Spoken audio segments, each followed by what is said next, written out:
Hi everyone. तर first आणि second पार्टनंतर आज मी तुम्हाला दाखवणार आहे की आपण जी मेहंदी पेस्ट केले त्यात ती कोनमध्ये कशी फील करायची.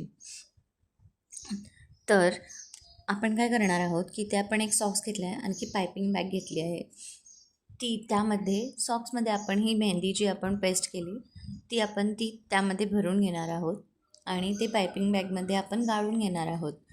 तर मेहंदी पेस्ट गाळल्याने काय होतं, तर त्यातील ज्या गुठळ्या आहेत किंवा गाठी राहिल्या असतील तर त्या निघून जातील व आपल्याला एक स्मूथ पेस्ट मिळेल आणि आपल्याला डिझायनिंगमध्ये त्याच्यामुळे प्रॉब्लेम नाही येणार.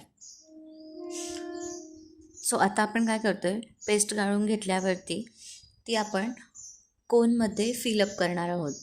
तर कोनमध्ये फिल करताना आपण एक काळजी घ्यायची आहे, ती म्हणजे कोनची जी टीप आहे ती खाली आपटली गेली नाही पाहिजे. जर तुमची टीप खाली आपटली तर मग ते खराब होईल आणि तुमची मेहंदी त्यातून व्यवस्थित पडणार नाही.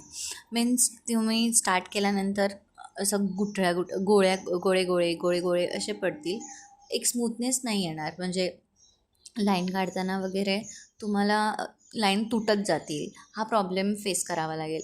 दॅट्स वाय तुम्ही ती काळजी घ्या. बाकी आपला कोन तयार आहे. थँक्यू.